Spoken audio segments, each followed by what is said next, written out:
वक्ता कैसा होना चाहिए। जब हम वक्ता को लोग पूछते हैं ना महाराज कथा वक्ता की पहचान कैसे करें, तो विरक्तो वैष्णवो विप्रो वेद शास्त्र विशुद्ध कृत दृष्टांत कुशलो धीरो वक्ता कार्योतनस्प्रियः। विरक्तो वैष्णव, वक्ता विरक्त होना चाहिए। विरक्त का अर्थ ये नहीं वैरागी, विरक्त का अर्थ ये हुआ कि वक्ता का कोई मोह नहीं होना चाहिए। विरक्ता की चरित्र अच्छे होने चाहिए। वक्ता जो होता है वो उसका चरित्र अच्छा होना चाहिए, उसे किसी चीज का धन से कोई लगाव मोह नहीं होना चाहिए। मिल गया तो उत्तम, ना मिला तो जय सिया राम, कोई बात नहीं है। और इतना ही नहीं, विरक्तो वैष्णवो, वैष्णव होना चाहिए।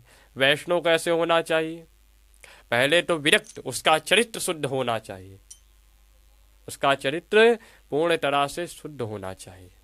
वैष्णव का अर्थ ये हुआ कि गुरुजनों के द्वारा ज्ञान लिया रहना चाहिए, अर्थात गुरु दीक्षा परंपरा बंदित होना चाहिए। जब वो गुरु को गुरु बनाया नहीं होगा तो आपको गुरुत्व का ज्ञान कहाँ से देगा।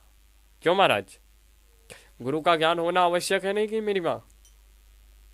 इसलिए वक्ता गुरु परंपरा से होना चाहिए। जैसे दास की परंपरा है, मैं सदैव कहता हूँ ना मंगलाचरण में, अस्मदाचार्य पर्यंताम वंदे गुरु परंपराम श्री संपदाय सिद्धांत विवेक निष्ठम आचार्य वर्य घनश्याम गुरुम नमामि।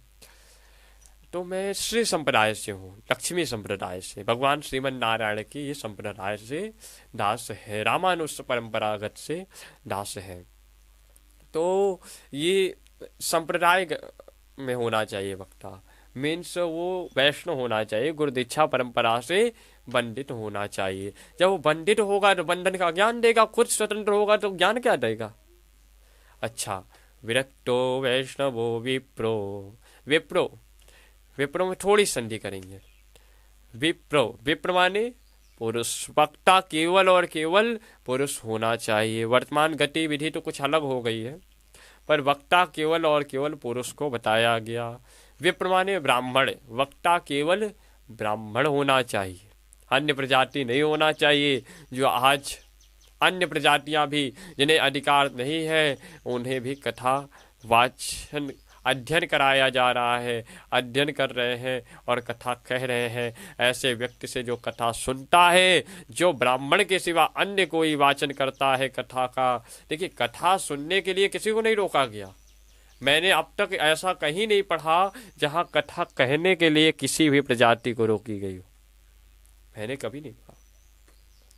मैंने ये भी कभी नहीं पढ़ा कि जहां पर कथा सुनने के लिए रोका गया। मैंने कभी ये भी नहीं पढ़ा अभी तक कि जहां पे कथा पढ़ने के लिए रोका गया हो। लेकिन महाराज कुछ ऐसे कर्तव्य हैं जो ब्राह्मण के लिए प्रधान बनाए गए हैं। वक्ता को बताया गया व्यासपीठ पे केवल और केवल ब्राह्मण, वो भी चरित्र का साफ, गुरु परंपरा से बंदित ब्राह्मण ही बैठ सकता है। अन्य प्रजाति से जो कथा सुनता है उसका भी विनाश, और जो सुनाता है उसका भी विनाश होता है। इसलिए ब्राह्मण को ही मुख्य कथा वक्ता बनाना चाहिए। विप्रो, ओ की मात्रा लगाएंगे तो विप्रो माने द्विज, वक्ता का द्वितीय जन्म हुआ हो। द्वितीय जन्म कब होता है, जब उसका यज्ञोपवीत संस्कार होता है, तब उसका द्वितीय जन्म हो जाता है, द्विज हो जाता है। बिना द्विज के वो किसी धर्म कर्तव्यों के अधिकारी नहीं माना जाता। तो वक्ता द्विज होना चाहिए। आगे, वेद शास्त्र विशुद्ध कृत, अन्य वेद शास्त्रों का भी उसे ज्ञान होना चाहिए, वेद वेदांत का उसे ज्ञान होना चाहिए, है कि नहीं। वेद शास्त्रों का, अन्य कहीं ऐसा नहीं कि भागवत आती राम कथा ना आ रही हो ना, उसे अन्यत्र वेद पुराणों का भी ज्ञान होना चाहिए। आगे दृष्टांत कुशलो धीरो, तरह तरह की अपनी दृष्टांत को लेकर के अपनी बात को समझाने में पूर्ण कुशल होना चाहिए। और क्या कहा, बोले वक्ता कार्यो तनस्प्रिय, वक्ता धीर होना चाहिए, गंभीर होना चाहिए, स्नेहवान होना चाहिए, श्रद्धावान होना चाहिए, क्रोधी स्वभाव का नहीं होना चाहिए। ऐसे वक्ता के कुछ लक्षण बताए महाराज। और वक्ता के ये 5 लक्षण हैं। जब भी आपको किसी कथावाचक को बुलाना हो, अपने यहाँ कथा करानी हो, तो उसके अंदर ये 5 गुण देखिएगा और 5 मिलते हैं तो उसे स्वागत कीजिएगा।